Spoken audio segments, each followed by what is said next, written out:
नमस्कार, द नगरी न्यूज की खास पेशकश खबर दिन भर में आपका स्वागत है। मैं हूं दीक्षा शर्मा। चलिए रुक करते हैं दिन भर की बड़ी खबरों को।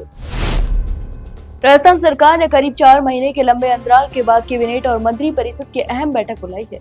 बता दें कि यह बैठक मुख्यमंत्री कार्यालय में हुई है, जिसमें पहले कैबिनेट की बैठक हो रही है और इसके तुरंत बाद मंत्री परिषद की बैठक भी आयोजित की जाएगी। इस लंबे अंतराल के बाद हो रही बैठक को बेहद अहम माना जा रहा है, क्योंकि इसमें कई नीतिगत और प्रशासनिक फैसले भी लिए जा सकते हैं।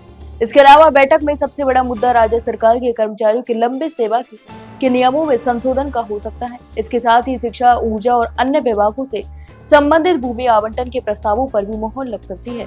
तो वहीं सरकार आगामी विधानसभा सत्र बुलाने के प्रस्ताव को भी कैबिनेट से स्वीकृति दिला सकती है, जिससे आने वाले महीनों में राज्य की राजनीति और प्रशासनिक दिशा को लेकर अहम निर्णय भी लिए जा सकते हैं। राजस्थान की राजनीति में चर्चित रहे थप्पड़ कांड में आरोपी नरेश मीणा की आखिरकार राहत मिल गई है। तो वहीं 11 जुलाई को राजस्थान हाईकोर्ट ने उन्हें जमानत दे दी, जिसके बाद आज 14 जुलाई को वे करीब 240 दिन बाद जेल से रिहा होंगे। यह मामला देवली उनियारा विधानसभा उपचुनाव के दौरान 13 नवंबर 2024 की रात हुए उपद्रव और एसडीएम को थप्पड़ मारने की घटना से जुड़ा हुआ। दरअसल नरेश मीणा पर आरोप था कि उन्होंने 14 नवंबर 2024 को टोंक जेल के एसडीएम अमित चौधरी को सार्वजनिक रूप से थप्पड़ जड़ दिया था। इतना ही नहीं, ये घटना उस समय हुई जब समरावता गांव के लोगों ने मतदान का बहिष्कार किया था और मीणा ने उनका समर्थन भी किया। तो वहीं आरोपों के अनुसार एसडीएम लोगों पर जबरन वोट डलवाने का प्रयास कर रहे थे, जिससे आक्रोशित होकर नरेश मीणा ने उन पर हाथ उठा दिया। इसके बाद इलाके में उपद्रव और आगजनी की घटनाएं भी हुई, जिनमें मीणा की भूमिका को लेकर भी केस दर्ज किया गया था। राजस्थान के जैसलमेर जिले के पोखरण से बीजेपी विधायक महेंद्र प्रतापपुरी ने मुख्यमंत्री विजयलाल शर्मा को पत्र लिखकर अपने क्षेत्र में हो रही असामाजिक गतिविधियों को लेकर चिंता जताई है। इतना ही नहीं, पत्र में उन्होंने कहा कि यदि हालात यूं ही बने रहे तो जैसलमेर को भी असामाजिक तत्व कश्मीर जैसा बना देंगे। इसके अलावा उन्होंने सरकार से मांग की कि बासनपीर गांव में ऐतिहासिक छतरियों के निर्माण कार्य के लिए पुलिस सुरक्षा मुहैया कराई जाए, ताकि काम बिना किसी व्यवधान के पूरा हो सके। तो वहीं महेंद्र प्रतापपुरी ने अपने पत्र में लिखा कि ये छतरियां 1828 में बीकानेर और जैसलमेर के युद्ध में वीर गति को प्राप्त हुए और वीर जुंजा रामचंद्र सिंह सोड़ा और अदूत पालीवाल की स्मृति में बनाई जा रही है। इनका ऐतिहासिक और सांस्कृतिक महत्व है, लेकिन दुर्भाग्यवश इनका पुनर्निर्माण बार बार बाधित किया जा रहा है। उन्होंने यह भी आरोप लगाया कि पालीवाल ब्राह्मणों के ऐतिहासिक गाँव, जहाँ से कभी पलायन हुआ था, वहाँ भी अब असामाजिक तत्वों द्वारा अवैध कब्जे बढ़ रहे हैं। हरियाणा के अनंगपुर गांव में वन विभाग और नगर निगम की कार्रवाई के विरोध में गुर्जर समाज द्वारा एक विशाल महापंचायत का आयोजन किया गया।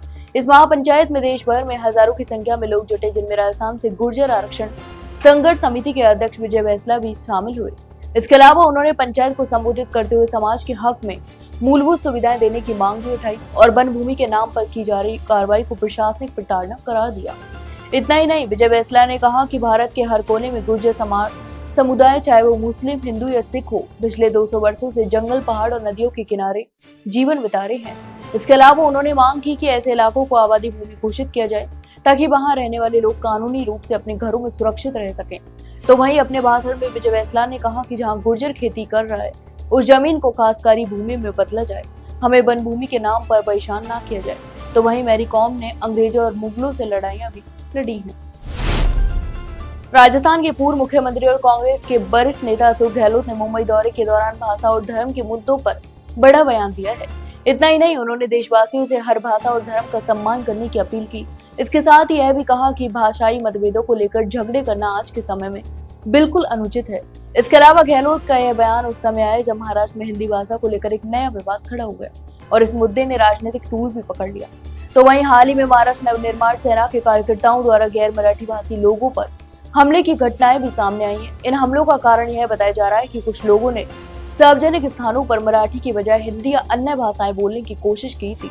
इससे पहले महाराष्ट्र सरकार द्वारा जारी 2 सरकारी प्रस्तावों यानी गवर्नमेंट रिसोल्यूशन यानी जीआरएस में मराठी और अंग्रेजी माध्यम के स्कूलों में कक्षा 1 से 5 तक हिंदी को अनिवार्य तीसरी भाषा के रूप में शामिल करने की बात भी कही गई थी। देवली शहर के जयपुर रोड पर रविवार को लोक परिवहन बस के चालक और परिचालक के साथ मारपीट और लूटपाट की गंभीर घटना सामने आई है। बता दें कि इस संबंध में पीड़ित परिचालक रेहान खान ने देवली पुलिस थाने में लिखित शिकायत भी दर्ज कराई। तो वहीं शिकायत में रेहान खान निवासी 5 बत्ती टोंक ने बताया कि वे टोंक से देवली आ रहे लोक परिवहन बस में परिचालक के रूप में कार्यरत थे। जैसे ही बस गोविंदा होटल के पास पहुंची, एक इनोवा कार में सवार कुछ अज्ञात लोगों ने बस को जबरन रुकवाया और कार से उन्हें उतरे लोगों के पास लाठियां, डंडे और धारदार हथियार भी थे। इसके अलावा उन्होंने बस के चालक और परिचालक पर अचानक हमला कर दिया। तो वहीं मारपीट के दौरान आरोपी ने बस की बुकिंग से इकट्ठा हुए लगभग 20 से 25,000 रुपए भी नगद लूट लिए। इसके अलावा उन्होंने बस में मौजूद मोबाइल फोन को भी तोड़ डाला और तोड़फोड़ की। तो वहीं पीड़ित कंडक्टर ने बताया कि यह मामला अचानक हुआ और वह खुद को भी बचा नहीं सके। डीडवाना, जिसे उपकाशी के नाम से भी जाना जाता है, तो वहीं प्राचीन समय से ही विभिन्न संप्रदायों और धर्मों की साधना स्थली रहा है। इसी क्षेत्र के भाटीवास स्थित काली माता मंदिर में स्थापित सौमित्रेश्वर महादेव शिवलिंग श्रद्धालु की आस्था का केंद्र बना हुआ है। यह मंदिर लगभग 2500 वर्ष पुराना माना जाता है, जहाँ कवि गोरखनाथ और राजा भर्तरी ने साधना की थी। इस मंदिर की सबसे खास बात यह है कि यहाँ स्थित शिवलिंग, जिसका निर्माण वास्तु शास्त्र, तंत्र विज्ञान और आध्यात्म के समन्वय से हुआ है। तो वहीं प्रधान अर्चक सोमनाथ योगी ने 2010 में श्रावण मास की शिवरात्रि पर इसकी प्राण प्रतिष्ठा भी करवाई थी। इसके अलावा जयपुर के पदाश्री अर्जुन प्रजापति द्वारा काले ग्रेनाइट पत्थर से निर्मित इस अद्वितीय शिवलिंग में 108 लघु शिवलिंग भी शामिल हैं, जिन पर एक साथ जल अर्पित होता है। तो वहीं शीट्स पर ओम की आकृति बनी हुई है, जिसे आध्यात्मिक ऊर्जा प्रदान करती है। डूंगरपुर में जिला कलेक्टर अंकित कुमार सिंह की अध्यक्षता में जिला परिषद के ईडीपी सभागार में साप्ताहिक समीक्षा बैठक का आयोजन किया गया। तो वहीं बैठक में जिले के प्रमुख विकास कार्यों, जनसेवा और प्रशासनिक योजनाओं की प्रगति की समीक्षा भी की गई और अधिकारियों को आवश्यक दिशा निर्देश भी दिए गए। बता दें कि बैठक में पेयजल व्यवस्थाओं को सर्वोच्च प्राथमिकता देते हुए जल स्रोतों को नियमित सफाई, टंकियों की स्वच्छता और ग्रामीण क्षेत्रों में निर्बाध जल आपूर्ति सुनिश्चित करने के निर्देश भी दिए गए। इसके साथ ही हरियाली राजस्थान अभियान के अंतर्गत जिले को हरा भरा बनाने के लिए निर्धारित लक्ष्य अनुसार वृक्षारोपण अभियान को गति देने पर बल भी दिया गया। तो वहीं जिला कलेक्टर ने टीबी उन्मूलन को लेकर चल रहे प्रयासों की भी समीक्षा की और सभी स्वास्थ्य केंद्रों पर नियमित रूप से टीबी मरीजों के सैंपल एकत्रित करने के निर्देश भी दिए। उदयपुर जिले के ग्रामीण इलाकों में देर रात तेज बारिश होने से नदी नालों में जल स्तर अचानक बढ़ गया। तो वहीं लगातार हो रही बारिश से जहां एक और किसानों के चेहरों पर खुशी नजर आई, तो वहीं दूसरी ओर कुछ लोगों की लापरवाही बड़ी दुर्घटना का कारण बनी। इसके अलावा ओगड़ा क्षेत्र में ऐसा ही एक मामला सामने आया, जहां एक वाहन चालक ने यात्रियों से भरी जीप को तेज बहाव वाली नदी में उतार दिया। तो वहीं तेज बहाव के बीच जीप बीच नदी में ही बंद हो गई, जिससे उसमें सवार यात्रियों की जान पर खतरा मंडराने लगा। इसके अलावा गनीमत रही कि मौके पर कुछ ग्रामीण मौजूद थे, जिन्होंने तत्परता दिखाते हुए जीप को सुरक्षित बाहर निकालने की मदद की। इस घटना में किसी प्रकार की जनहानि तो नहीं हुई, लेकिन यह लापरवाही एक बड़ा हादसा बन सकती थी। तो वहीं स्थानीय लोगों ने इस तरह की घटनाओं को लेकर चिंता जताई और उनका कहना था कि प्रशासन की ओर से ऐसे संवेदनशील इलाकों में न तो चेतावनी बोर्ड लगाए गए और न ही किसी तरह की निगरानी व्यवस्था की गई।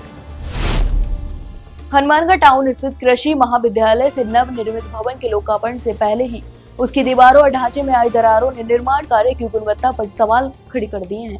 यह मामला अब तूल पकड़ता जा रहा है। बता दें कि सोमवार को विभिन्न राजनीतिक दलों, छात्रों संगठनों और स्थानीय नागरिकों ने जिला कलेक्टर को अलग अलग ज्ञापन सौंपे और कलेक्ट्रेट पर प्रदर्शन कर दोषियों के खिलाफ सख्त कार्रवाई की मांग भी की। इस विरोध प्रदर्शन का नेतृत्व छात्र नेता महेंद्र शर्मा, सुनील चाहर, सामाजिक कार्यकर्ता सुशील बहल और पीसीसी सदस्य मनीष मक्कासर सहित कई संगठनों के प्रतिनिधियों ने किया। इसके अलावा प्रदर्शन में सैकड़ों की संख्या में छात्र भी शामिल हुए। तो वहीं प्रदर्शनकारियों ने आरोप लगाया कि जिस भवन का लोकार्पण अभी तक नहीं हुआ, वह पहले ही जर्जर हालत में पहुंच चुका है, जो स्पष्ट रूप से निर्माण कार्य में बाहरी अनियमितता और भ्रष्टाचार का संकेत देता है। तो ये थी दिन भर की तमाम बड़ी खबरें। कल फिर आपके साथ रूबरू होंगे, तब तक के लिए नमस्कार।